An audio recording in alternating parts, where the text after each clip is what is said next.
entrada 70. Algo en común en la mayoría de los juicios por accidentes de tráfico es que los accidentados suelen narrar el siniestro con todo lujo de detalles, ya que, según ellos, todo parece pasar a cámara lenta. Hasta ese momento para mí siempre había sido algo teórico. Pero en el momento en que el pesado furgón blindado de Prosegur empezó a derrapar incontrolablemente hacia la barandilla, me olí que iba a disfrutar de uno en vivo, conmigo en medio. La barandilla de aluminio trenzado se desgarró como si fuera de papel al recibir el impacto del costado del furgón. Uno de los neumáticos reventó con una sonora explosión al pasar por encima de uno de los montantes arrancados, mientras el pesado vehículo se arrastraba agónicamente a lo largo del puente, llevándose por delante unos 4 metros de barandilla, levantando chispas al arrastrarse contra el cemento. Finalmente, el vehículo impactó contra uno de los soportes de hormigón y se quedó balanceándose en posición transversal, con la parte trasera del furgón suspendida en el vacío. En esa posición se sostuvo apenas unos segundos, aunque a mí me dio la sensación de que el tiempo se detenía. Lentamente el vehículo empezó a bascular hacia su parte trasera, por el enorme peso del blindaje. Traté de pasar mi mano por encima de un atontado Shafik para abrir la puerta del furgón, pero ya era demasiado tarde. Con un crujido y un desagradable sonido de metal raspando cemento, el furgón blindado empezó a resbalar agónicamente hacia el vacío. El impacto fue descomunal. El furgón cayó sobre su parte trasera desde una altura de unos 6 metros, provocando un enorme estruendo de metal aplastado y vidrios rotos, al impactar contra la calle que pasaba justo por la parte inferior. Al cabo de un momento, resbaló de lado y quedó tumbado sobre un costado, en medio de una espesa nube de humo y polvo, hasta quedar inmóvil. Durante un par de minutos permanecí amarrado a mi asiento, demasiado atontado para reaccionar. Veía lucecitas de colores destellando delante de mis ojos, y un persistente pitido sonaba en mis oídos. Finalmente traté de moverme y noté un latigazo desgarrador en mi cuello. Habíamos caído de espaldas y la parte trasera del vehículo había absorbido la mayor parte del impacto, pero aún así la sacudida en la parte delantera del furgón había sido brutal. El asiento doble en el que estábamos sentados Kritsinev y yo se había soltado de sus amarres con el golpe y se había desplazado contra el mamparo. Los hierros de anclaje, totalmente deformados, habían absorbido la mayor parte del impacto, por lo que el ucraniano y yo estábamos milagrosamente ilesos. No se podía decir lo mismo del resto de los ocupantes del furgón. Shafik, al volante, estaba inconsciente, con la cabeza caída de lado en un extraño ángulo y con un hilillo de sangre manando de la comisura de su boca. En el compartimiento trasero había alguien profiriendo desgarradores aullidos de dolor y al olor de orina de antes se sumaba ahora el aroma de los vómitos y de la sangre. Tenía que salir de allí. Moviendo lentamente el brazo alcancé el cierre de mi cinturón y conseguí soltar el pestillo. A continuación, arrastrándome sobre el cuerpo inconsciente de Shafik, apreté el botón del elevalunas eléctrico. Cuando vi que la ventanilla descendía, sentí un profundo alivio. No me imaginaba cómo podría haber hecho para abrir la puerta blindada, que parecía estar algo deformada por el golpe. Apoyando ambas manos en el vano de la ventanilla, tomé impulso y salí del vehículo hasta ponerme de pie en su costado para echar un vistazo a mi alrededor. La estampa era preocupante. El furgón blindado estaba plegado como un acordeón en su parte trasera, y parecía haber perdido la tercera parte de su longitud.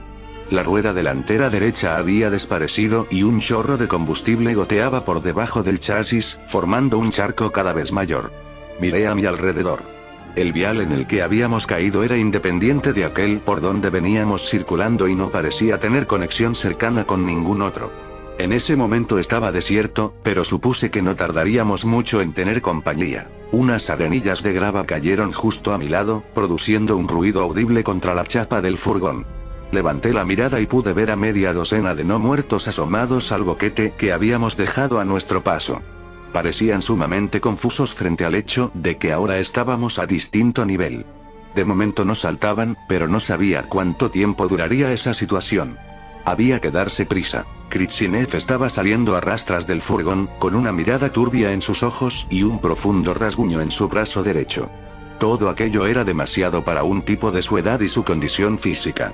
Por un momento sentí compasión de él, hasta que recordé la mirada de placer que el muy cabrón había puesto cuando aquel marinero hijo de puta casi estrangula a Lúculo. Sin ayudarle a salir de la cabina, me acerqué hasta la puerta lateral del furgón y tiré de la manilla, rogando para que se abriese a la primera. La manilla giró en mi mano y tiré del pesado portón. La estampa era aterradora. Uno de los pakistaníes yacía al fondo, con el cuello en una posición absolutamente antinatural y una profunda brecha en su frente, de la que emanaba tan solo un hilo de sangre. El tipo estaba muerto, y la mitad de sus sesos estampados contra el mamparo divisorio. No era de extrañar aquel olor a vómito. Otro de los pakistaníes, un tal Usman, estaba chillando como un poseído, mientras se sujetaba su brazo. Se lo había roto en el brutal topetazo y ahora parecía tener una tercera articulación entre el codo y la muñeca, por donde asomaban los restos astillados de sus huesos. Aquello tenía que doler una enormidad. El otro pakistaní permanecía amarrado a su asiento. Aparentemente no parecía estar herido, pero no paraba de sangrar por la boca. Joder. Aquel tipo se había roto algo por dentro. El vaso, seguramente. Eso sí que era malo. Muy malo, teniendo en cuenta que no había ningún tipo de hospital por allí cerca. Prichenko se estaba soltando de su asiento en esos momentos. El muy puñetero había tenido una suerte loca, ya que la media docena de sacas semirrepletas de billetes habían amortiguado el golpe a su alrededor. El pequeño ucraniano flotaba en medio de un mar de billetes de 50 euros que habían creado para él el herbal más caro y atípico del mundo. Aún así, tenía un enorme chichón, del tamaño de un huevo, en medio de su frente. Miró hacia arriba y me dedicó una espléndida sonrisa.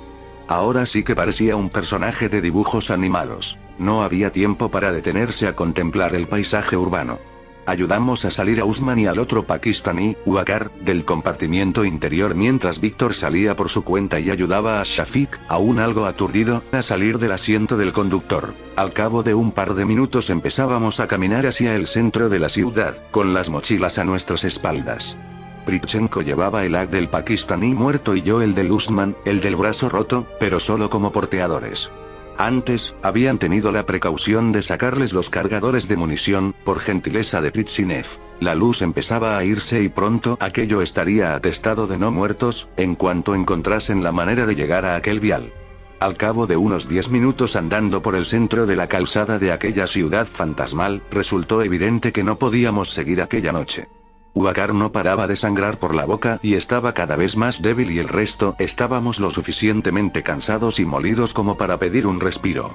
Fue Pritzinev quien vio la pequeña tienda. Era un pequeño colmado de barrio, de los que se pueden ver casi en cualquier esquina. Habían embestido con un vehículo pesado, sospecho que un BTR, la puerta y después lo habían saqueado. Docenas de cadáveres putrefactos se apiñaban en las inmediaciones, todos con un tiro en la cabeza. Alguien había mantenido a raya a esos engendros mientras se producía el saqueo, sin duda un grupo del punto seguro cuando estaba en busca de comida. Aquel parecía un buen lugar para pasar la noche. Nos introdujimos allí dentro, confiados, esperando partir al alba. Esto fue hace 5 días. Aún estamos aquí.